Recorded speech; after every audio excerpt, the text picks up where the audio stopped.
The President needs to convene a National Council of State meeting with respect to fashioning out a national plan for the justice sector. This is the view of the Attorney General and Commissioner for Justice of Ekiti State, Mr. Wale Fakunda, who believes that this is a very important step to dealing with the issues of insecurity plaguing the nation.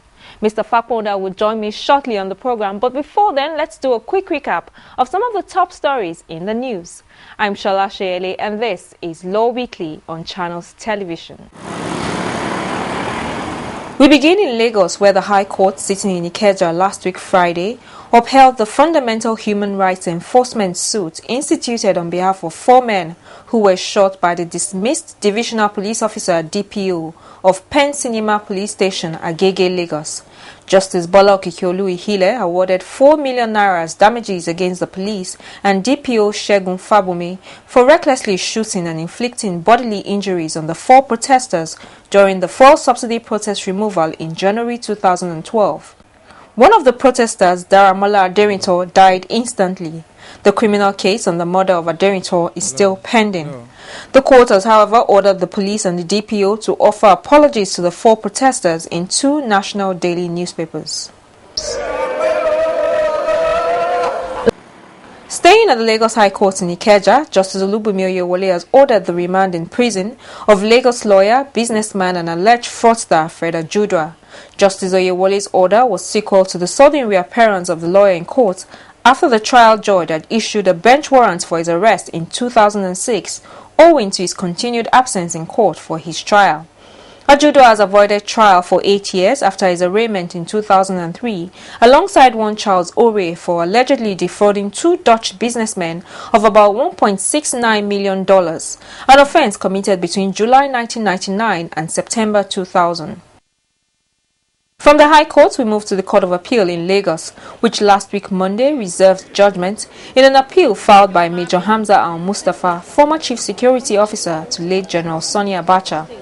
Major Al-Mustafa and a former aide to the late Kudirat Abiola, Alhaji Lateef Shofalaron, are challenging the death sentence handed to them by Justice Mojisola Dada of the Lagos High Court. The duo were sentenced to death by hanging on the 30th of January 2012 for conspiracy and the murder of late Kudirat, wife of Chief Moshood Abiola, who won Nigeria's June 12, 1993 presidential elections.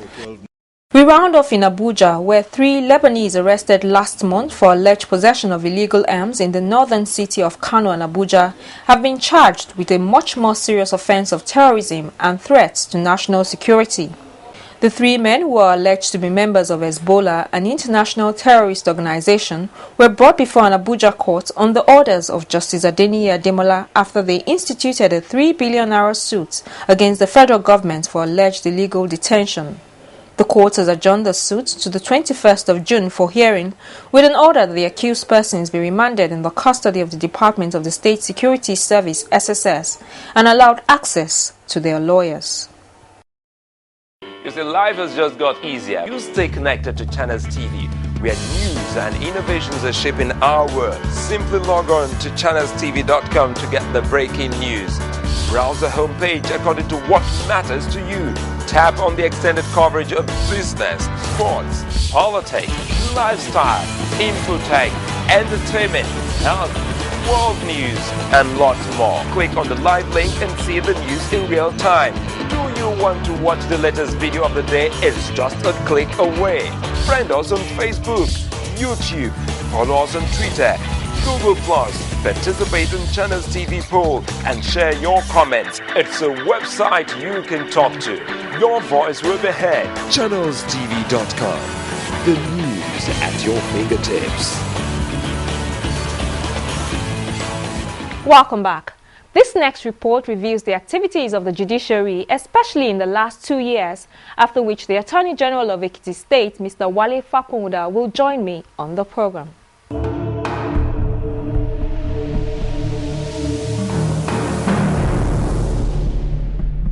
Solemnly swear that I will be President Goodluck Jonathan swearing in Nigeria's first female Chief Justice of Nigeria. Justice Aloma Mukhtar was sworn in on the 16th of July 2012. Under her leadership, the National Judicial Council (NJC) has since embarked on key reforms of the judiciary. In February this year, the NJC recommended to President Jonathan and Governor Jonah Jang of Plateau State the sack of 2 judges, Justice Charles Achibong of the Federal High Court Lagos and Justice Thomas Naron of the High Court of Plateau State, for conduct unbecoming of their high office. Many other judges are still under investigation. It was a move widely hailed by many Nigerians who credited the president for cooperating with the judiciary and ensuring that the steps taken by the NJC were not stalled. The same can, however, not be said of the unresolved issue of the suspended president of the Court of Appeal, Justice Ayo Salami. Despite the recommendation by the NJC that he be reinstated, the president has refused to act. In the last 2 years, I would say the judiciary has done very well, particularly with the appointment of the first female Chief Justice of Nigeria. She's doing her best to refocus the judiciary and to also showcase the best in the judiciary. I'm only worried that the Nigerian Bar Association has not come out to augment the actions of the National Judicial Council. And we need that very badly because we know the judges, we know the lawyers who are acting as couriers for some few corrupt judges. But so far so good on the part of the Chief Justice, and I hope she can keep it up. Still on the issue of judges, the present administration recorded another success when in March 2011, President Jonathan signed into law the Third Amendment to the 1999 Constitution, making the National Industrial Court a superior court of record. With that development, the court was vested with exclusive jurisdiction of all labor and industrial disputes in the country, and its capacity was improved recently with the swearing-in of 12 new judges. There has also been an expansion of both the Federal High Courts and the Courts of Appeal. New divisions have been established in some parts of the country, a situation which has led to an increase in number of judges geared also at increasing citizens' access to justice. The increase in number, will improve the quality and access to justice. But there is also another aspect of it, another dimension to it, which some of us don't agree with. Not all the judges that are coming in that have quality, because some of them have political, yes, they came in through their political influence, and all that. That is not the best for the judiciary. If you get qualitative, well-deserved, knowledgeable people on the bench, whether they are 2 or 20, doesn't matter. The number of cases that are filed in every division of all the courts in this country come out to about 1,000. In Lagos, about 1,000. In some other states, you'll find about 200 per month. And that's quite a large number. And you'll find that the judges get overworked. So I don't think the number of judges are too much. Just that what we have to do is that on appointment, make sure that they have the logistics to work with. Away from the issue of judges, the period under review has also seen the passage of some very important laws, which include the New Evidence Act, the Money Laundering Act, and the Anti-Terrorism Act. If properly implemented, many believe that these laws would have positive far-reaching effects on the country. Still pending, however, is a very important Criminal Justice Administration Bill. All the 400 sections of the bill are geared towards addressing delayed justice. If the bill passes, then I think delayed justice, and it seeks to do that by providing for plea bargaining, by restricting the amount and interval of adjournment. High cost of litigation, delay in court proceedings, and funding still remain key issues confronting the judiciary. How can a judge in 2013 still be writing in longhand? You want to take an argument? Okay, yes, it's right. It doesn't happen anywhere outside this place. And those are the issues we're talking about. We're not asking for money for luxury. We're talking about money to build more courtrooms, to equip the courts. Shola, there are courtrooms in Nigeria, in thatch houses. There are, in thatch houses, there are. I speak with knowledge. I have 100 branches of MBA all over this country, so I get first-hand information of what's happening. That cannot be right. And how do you take care of this? Funding, equip the courts, pay judicial officers as well. Give them their budget and allow them to utilize it. And give them the proper budget. Don't cut it. Because the judges need books, they need courtrooms, they need air conditioners, they need equipment, they need software. That is the first thing that the executive can do. In terms of their scorecard in May 29, I would say hope. If I had to, one word, hope. That one, the judiciary has looked at itself and has determined there is a problem and is looking to facing that problem. To that extent, I think I would give them a pass mark. The consensus, however, is that the judiciary continues to live up to its constitutional and historical role as the most critical leg of the tripod on which Nigeria's democracy rests. It also still remains the hope of the common man and the defender of citizens' fundamental rights. If the current process of reform is seen through, then the Nigerian judiciary may well be on its way to regain its lost glory.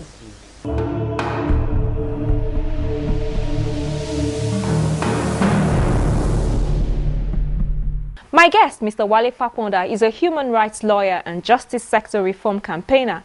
At various times, he served as the Secretary General of the West African Bar Association, Secretary, Presidential Commission on Administration of Justice, Vice Chairman, National Committee Against Torture, and Chairman of the Federal Government Panel on Implementation of Justice Sector Reform. He was also a commissioner of the National Human Rights Commission until his appointment as Attorney General and Commissioner for Justice, Ekiti State, in February this year. He joins me on the program now to look at how well the judiciary has done and other issues affecting the justice sector.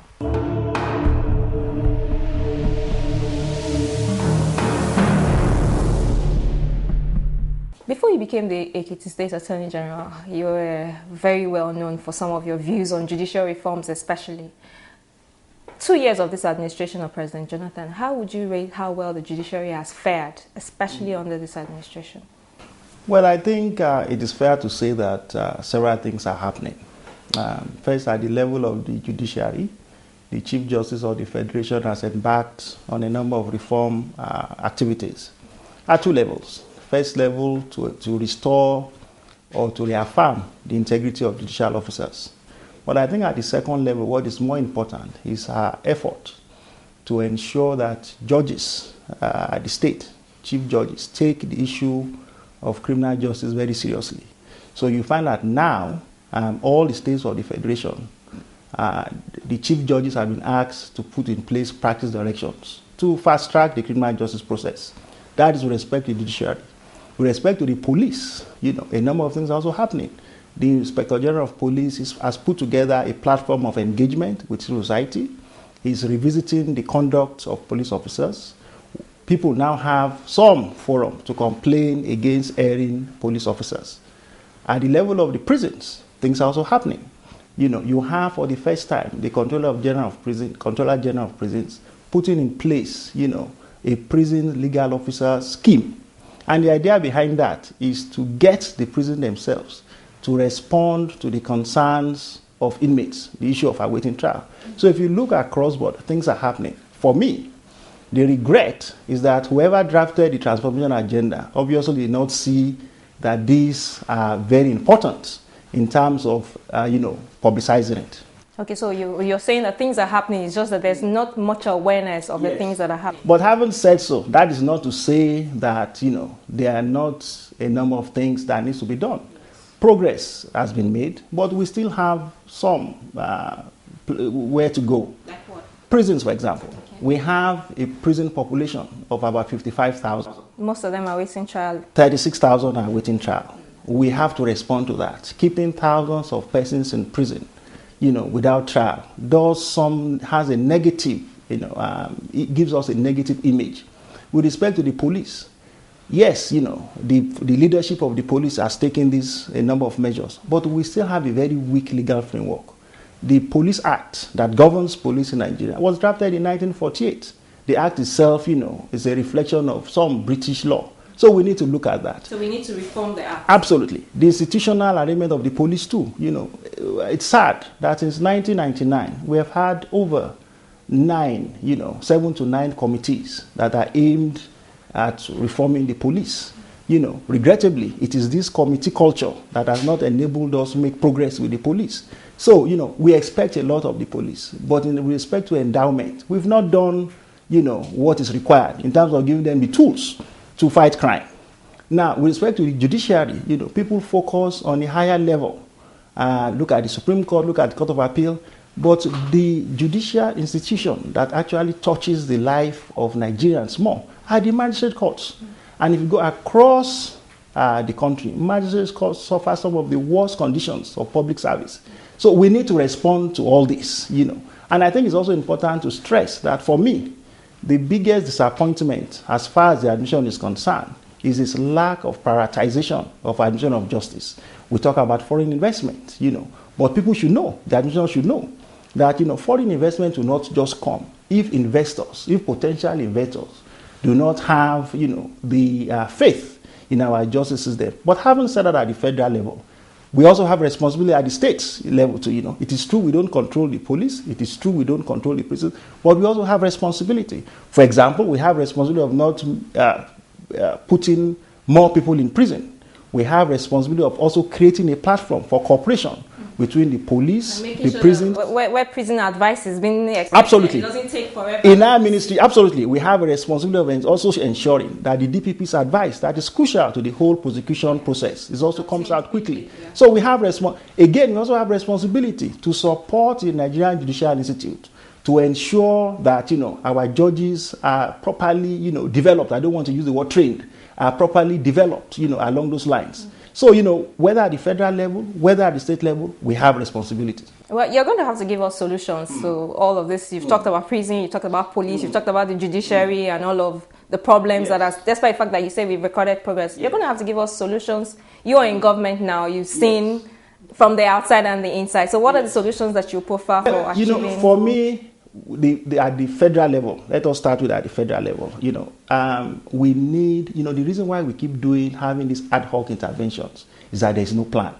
Okay. And for years, justice sector reform stakeholders have campaigned that we cannot have a justice sector that goes on a roll-on basis. We need a national plan for the justice sector, which will say clearly what everybody is going to do. How do we get it? How do we even have a plan in the first place? Simple. The leadership. All of us have to sit down. We've said severally that Mr. President first needs to convene, a national council of state meeting. Oh, not a sovereign national. No, not a national council that we're not yet. Okay. A national council of state meeting in which the issue of justice sector, admission of justice, is placed on the agenda. And in my view, this is the time. The concerns about security, perceptions about crime, safety, and security, the fear of criminals and criminality, makes that case that the time has come for the president to call all the state governors, and keep other persons and say, look, what are we doing with respect to the justice sector? It must be clear to everybody now that, the issue of whatever is happening in the north in respect to terrorism cannot just have a singular approach of military engagement. Fundamentally, we need to get our policing right. So, for me, first step is that the presidency needs to have that discussion. We must have a plan of action for the justice sector.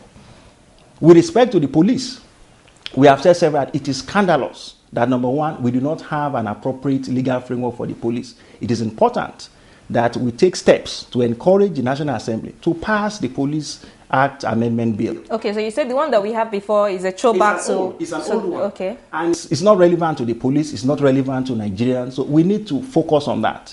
We need to stop paying lip service to police reform.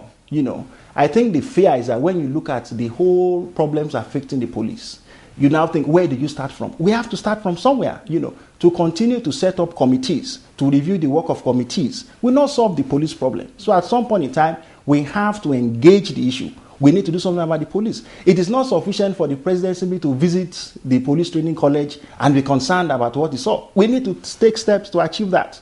With respect to prison, again, it is sad that the prisons bill, the Prisons Act that we are working on now, was drafted in 1972. It's not relevant to the prisoners themselves. It's not relevant to the prison officers themselves. It's not relevant to the community themselves. So we need to work with the National Assembly to ensure that the Prison Act amendment is passed into law. Thankfully, the Senate has passed its own version. We now need to work with the House of Representatives to make sure that they pass their own version. With respect to the huge number of remand persons, it is not a popularity contest. We have to deal with the 36,000 that are awaiting trial, And I know that, perception of crime and criminality has been a major stumbling block against engaging this population. But we have to do something about it. We cannot keep them in prison forever. Any inmate that has not been tried for 5 years, up to 10 years, will never be tried. Okay. So we need to have that political savvy, the political strength, to be able to say, look, we cannot prosecute these people. Let us begin a process for gradually releasing them out of prison. That is the solution. Let's talk about the Criminal Justice Act that is, it just passed second reading in the House of Reps. How far-reaching? I know that he has some very innovative provisions, but how far-reaching do you think that bill will be? It is important to first note that it's a major step. The act itself will not solve all the problems of our criminal justice, that is bedeviling our criminal justice. But I think in terms of taking concrete measures to ensure first that persons are simply not kept in prison forever, that is very positive. Providing a framework for victim support and compensation. One of the problems with our criminal justice system today is that we focus on the offender. Once we arrest the offender, once hopefully we're able to prosecute the offender, nobody talks about the victim. Absolutely. Yeah. So we have to find ways of ensuring that we create a legal regime for victim support and empowerment. Witness protection, again, one of the reasons why our cases are not proceeding through courts, criminal cases are not proceeding through courts quickly, because witnesses are reluctant to come. There is no legal framework or even administrative framework that protects witnesses. So on the whole, we have, and I think most importantly now, the bill also provides for a monitoring process. So it's not simply, putting the bill out there. There is a monitoring framework that is provided for within the bill. So hopefully the bill, at the very least, will take the discussion forward. I want us to talk about plea bargaining. I know that it's one of the provisions of that bill, but there are those who say that we shouldn't consider plea bargaining for corruption cases. I don't know. What are your views about that? Well, it's sad that, the whole concept of plea bargaining has been given a bad name, Absolutely. I sympathize with the concern of Nigerians that, high-profile corruption cases should not benefit from the kind of bargaining that we have seen. Absolutely. For me, I think the focus should not be on those corruption cases. The focus should be on dealing with the population in our prisons. You have several of them who are alleged to have committed armed robbery, who are alleged to have, we cannot deal with those ones through the process of the court. So in my view, you will think that the time has come for us to bring them out and have a conversation with them. If we cannot prosecute you for armed robbery, surely there should be some legal regime where we can prosecute you for a lesser offense. So we should be looking at applying it also to all those other offenses. Yes, I think with a view to pushing out. Our 36,000 awaiting trial inmates now could potentially benefit from a discussion around plea bargaining. Okay, let's talk about constitution amendments. There's this issue of separating the office of the Attorney General from Commissioner of Justice. It keeps coming up again and again. You are Attorney General of a state. Is there a need to separate? I campaigned for that before I became Attorney General. I'm not sure now I agree that it should be separated. But again, I see the point. I see that there's something to be said for the need to professionalize the office of the Attorney General, to take the Attorney General away from the politics of the states at whichever level. So yes, I see that one. I think that the Senate actually, if you look at the amendments that has been done now, that the Deputy Senate President just released to the public, I think the Senate has already taken that forward in terms of trying to take away the office of the Attorney General from the Commissioner of Justice. So yes, I agree. In terms, if it will, professionalize the whole administration of criminal justice or even administration of justice regime, absolutely. What has your experience in office been like so far? Challenging. But interesting, interesting. I'm sure that my governor took a big gamble appointing me. But, I hope and I know that several of my colleagues, now including you now, expect a justice sector revolution in Ekiti State, But I am calm, and I also know what is possible. I know I have to work within the framework of what is available in the state, and it's a teamwork. But happily, we have a governor that has given me, a free hand to do a number of things, including ensuring that we promote access to justice for the people of Ekiti State, and at the same time, we give the people freedom from crime, and what have you. So the experience so far has been interesting. So Ekiti people can look forward. Well, yes, hopefully Ekiti people should look forward to a new regime of access to justice and doing those things that will enhance their fundamental human rights.